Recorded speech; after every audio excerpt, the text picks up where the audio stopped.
Saludos a todas, a todos. Gracias por los mensajes, gracias por el favor de su atención. Soy Ana Lilia Pérez y esta es mi videocolumna para Sin embargo y se titula Rescatar Pemex.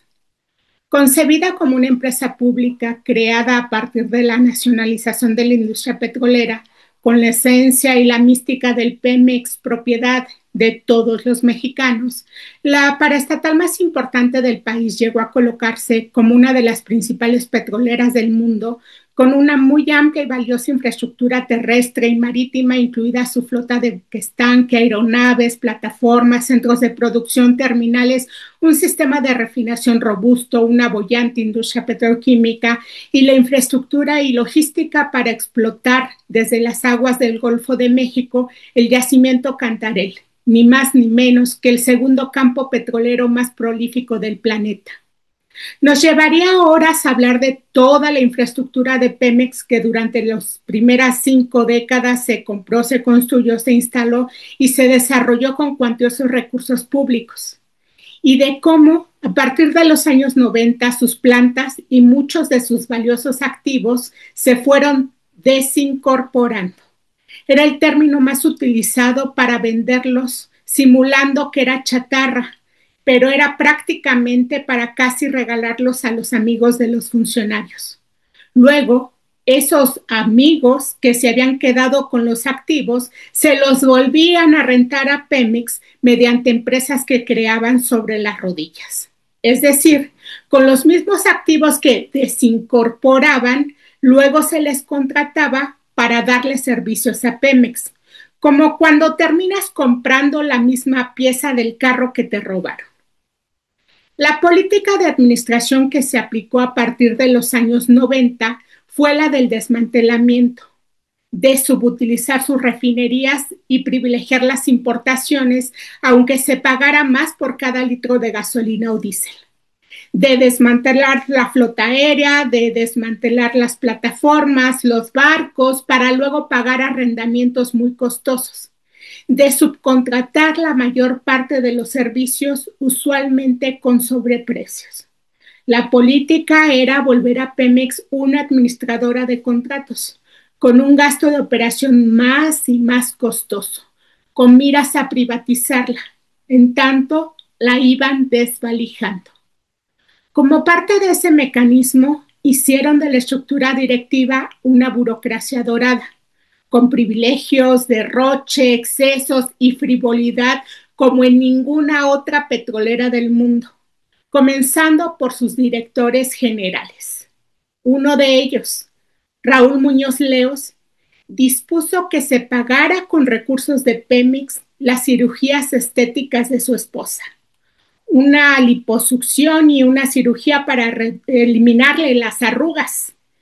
Cuando Marta Sagún, la esposa del entonces presidente Vicente Fox, le llamaba desde el teléfono rojo del despacho presidencial en Los Pinos para recomendarle que se le asignaran millonarios contratos a una naviera, Oceanografía, de la que sus hijos, los hermanitos Briviesca, eran gestores, él a su vez presionaba a sus subalternos para que cumplieran los designios de Sagún, quien tenía por pasatiempo echar mano de una partida presupuestal, dinero público, para renovar su costoso guardarropa, a veces acompañada de su amiga Hilda, precisamente la esposa de aquel director de Pemex. Después, los Fox Sagún lo reemplazaron por Luis Ramírez Corzo, un funcionario quien antes había sido contratista de Pemex y que primero se quejaba de las presiones que Sagún les hacía para que le entregaran contratos a Oceanografía, pero una vez que lo hicieron director general, operó para que a esa naviera se le hiciera un aumento en sus contratos, con contratos transaccionales multimillonarios. El dueño de esa compañía, por cierto, Amado Yáñez, gustaba consentir a los directivos de Pemex y políticos en turno con vuelos en su avión privado y con lujosos relojes de $40,000. Luego llegó como director Jesús Federico Reyes Heroles, quien mandaba abastecer el comedor ejecutivo con alimentos gourmet y bebidas alcohólicas de importación para los directores generales y sus convidados. Una cava de miles de botellas de todo tipo de vinos y licores, de whiskies, tequila, rones, brandis, jerez, oporto, anís, vodka, con todo y su reserva especial y personal. Aquellos años, en promedio, 12 millones de pesos anuales se destinaban solo a ese comedor ejecutivo, es decir, 1 millón de pesos por mes. Él mismo, en algunas de sus salidas a restaurantes de Polanco, usaba la tarjeta corporativa para costear su gusto por los vinos franceses. Algunas botellas de 50,000 pesos y llegaba a beberse varias de esas en una sola comida. Parecía que llegar a director de Pemex era sinónimo de vivir como jeque, pero pagado con el dinero público. Su sucesor, Juan José Suárez Coppel, se la pasaba de tour internacional, hospedándose en hoteles que suelen recibir a la realeza europea, comiendo en restaurantes gourmet con la aristocracia inglesa y bebiendo en los bares de moda de la Quinta Avenida de Nueva York, en Londres, en París, en ciudades italianas. Tenía como hábito pagar con la tarjeta de crédito para gastos ejecutivos miles de dólares, euros, libras en sus vuelos Premier, en sus gastos sin límite de costosas bebidas alcohólicas, en el uso de artículos de tocador de diseñadores como Hermes. Tenía alimentación exclusiva de chefs internacionales y pagaba hasta los boletos para los espectáculos que ofrecen los grandes teatros en Londres. Todo a cuenta de Pemex. Aficionado a la comida asiática, frecuentaba también un restaurante japonés que se plantea que es el más exclusivo de Nueva York, el Nobu, al que acuden celebridades de Hollywood, modelos, políticos estadounidenses. Este funcionario provenía del equipo salinista en Hacienda. Había llegado a Pemex desde el foxismo como director de finanzas y desde entonces le gustaba facturar como gastos de representación sus gastos frívolos. Esos eran los años en que se registraron los excedentes petroleros, pero los precios récord que alcanzó el crudo mexicano no se reflejaron ni en mejorar la petrolera ni tampoco para mejorar las finanzas del país. El dónde, en qué bolsillos quedaron los excedentes petroleros es una auditoría histórica pendiente. Después, ya Calderón como presidente ascendió a ese mismo funcionario, a Suárez Coppel, como director general de Pemex. Y Suárez Coppel se dedicó a impulsar y capitalizar los fondos de inversión de sus amigos. Además, fue el director que gastó más de 9,000 millones de pesos en una barda y la recolección de basura en el terreno donde supuestamente se construiría la refinería Bicentenario, aquel fracasado proyecto de Calderón. Luego llegó Emilio Lozoya, designado por Enrique Peña Nieto, como pago porque Emilio le había ayudado a recolectar dineros y apoyos internacionales en sus tiempos de campaña. Lo había promovido entre los ricos de Davos, lo presentaba entre la élite financiera. Ya instalado en la oficina de Marina Nacional, Lozoya tejió una estructura de funcionarios que se encargaban de cobrarle a los contratistas hasta por entrar a su oficina. Él mismo admitió que recibió sobornos de la constructora Odebrecht y que algunos contratos y compras que Pemex hizo y que le causaron graves quebrantos se habían decidido en el despacho presidencial en Los Pinos, es decir, al lado de Enrique Peña Nieto. Lozoya gustaba de trasladarse en helicóptero de su casa en Coajimalpa a la torre ejecutiva de Pemex en Marina Nacional. Una distancia de 13 kilómetros que costaba 13,500 pesos de ida y 13,500 de regreso por 16 minutos de vuelo, pagado con dinero de Pemex, porque además de asumir la compra de vehículos de sus directivos, se les cubría todo el tipo de transporte. Emilio Lozoya ordenó comprar 2 aeronaves que usaba de manera regular, una Cessna que costó 203 millones de pesos y un helicóptero que costó 118 millones de pesos. más 41 camionetas blindadas y otras Land Rover. Usaba las aeronaves para su goce personal, porque durante 2015, por ejemplo, hizo 162 viajes, pero no solo a zonas petroleras como Ciudad del Carmen, sino a sitios turísticos como Cancún, Zihuatanejo, Huatulco, Acapulco. Viajaba a Estados Unidos, estaba en ciudades como Los Ángeles, en Houston, en San Antonio, en Nueva York. Se iba a las playas exclusivas de los Hamptons. También viajaba por el mundo junto a Peña Nieto en el fastuoso avión presidencial, donde tampoco se privaban de bebidas alcohólicas, si nos atenemos a aquellas selfies que desde a bordo se hizo el actor Verástegui con copa de vino en mano. La dirección de Lozoya en Pemex dejó graves y multimillonarios quebrantos. Fue en tiempos del peñanietismo en que se duplicó la deuda de Pemex, cuando se le convirtió en la petrolera más endeudada del mundo. Las frívolas conductas de sus directores generales iban acompañadas de negocios personales siempre en detrimento de las finanzas de la petrolera, es decir, siempre en detrimento del interés público, con esquemas que repetían la conducta de contratar o comprar con sobreprecio, como se hizo desde tiempos de Jorge Díaz Serrano, aquel que fue director de Pemex con José López Portillo. Díaz Serrano mandó comprar buques gaseros con sobreprecio. O idearon ya de plano maniobras para sacar directamente el dinero de Pemex con artimañas como la que hizo Rogelio Montemayor, el salinista a quien Ernesto Zedillo nombró director de la paraestatal en diciembre de 1999. Y apenas unos meses después tramó con el dirigente del sindicato, Carlos Romero de Champs, cómo sacar de Pemex 640 millones de pesos, de los cuales una parte era para la campaña presidencial de Francisco Labastida Ochoa. En la oficina de Montemayor se simuló un convenio sindical mediante el cual supuestamente Pemex estaba pagando gastos del sindicato, pero en realidad era para esa campaña una parte del dinero y otra que entre ellos se repartieron.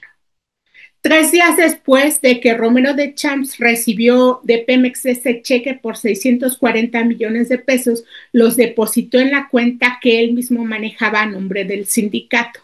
Y desde ahí después se hicieron los retiros.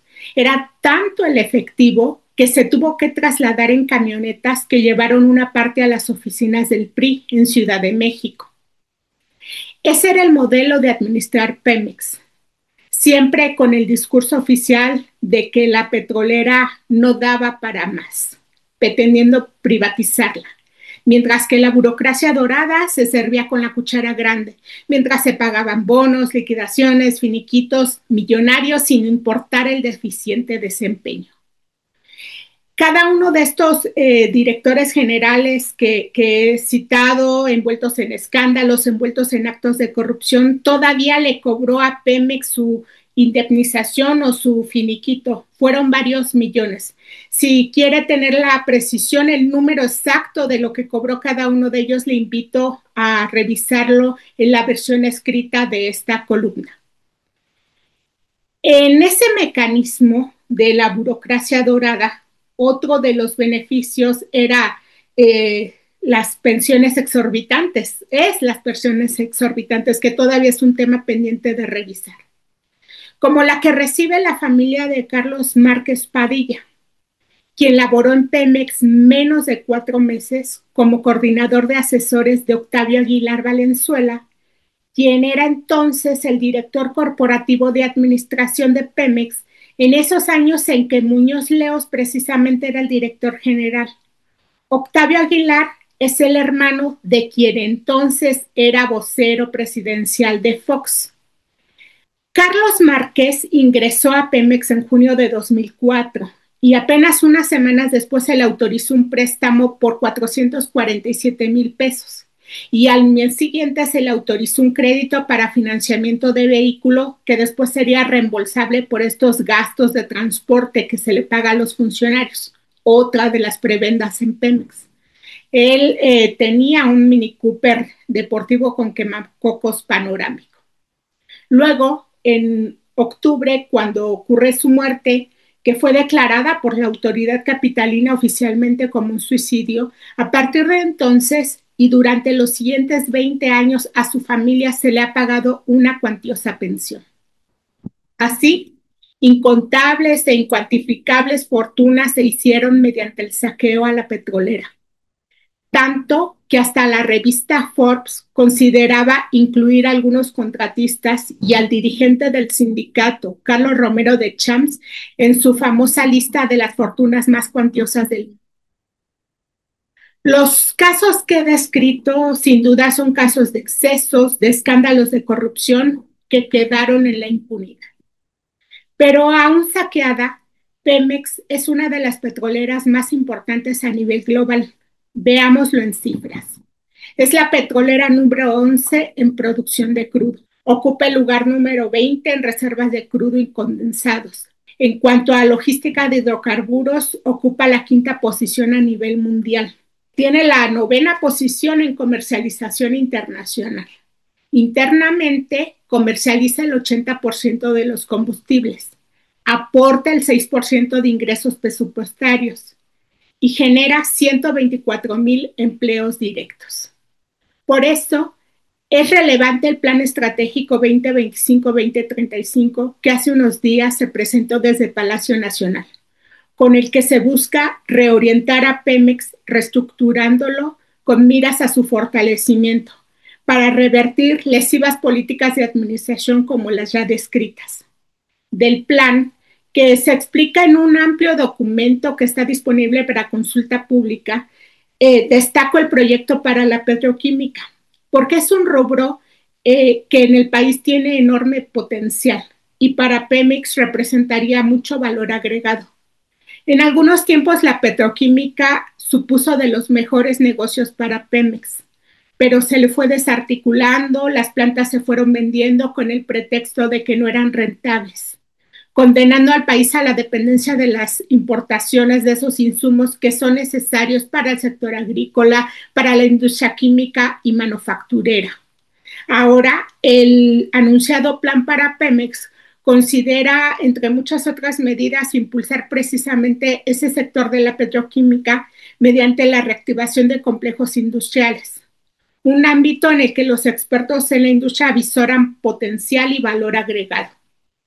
En términos generales, se explica en el plan que habrá dos ejes principales de acción. El primero tiene que ver con el ámbito del ámbito productivo, orientado al fortalecimiento de la producción de hidrocarburos, de petroquímicos, de fertilizantes, en un modelo que al mismo tiempo reduzca las emisiones de gases de efecto invernadero.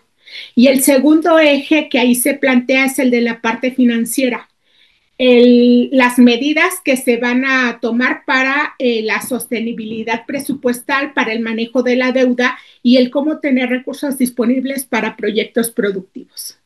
Las medidas que ahí se especifican suponen una reorganización en la estructura de la petrolera y de sus costos de administración, de la búsqueda de mayor eficiencia de gastos administrativos, promoviendo disciplina financiera con criterios de austeridad y sostenibilidad. A partir de 2026 se harían ajustes a los gastos en rubros, sobre todo de servicios personales y de gasto corriente, que sea más acorde al plan de austeridad. Se dice en ese documento que será sin comprometer productividad ni eficiencia operativa.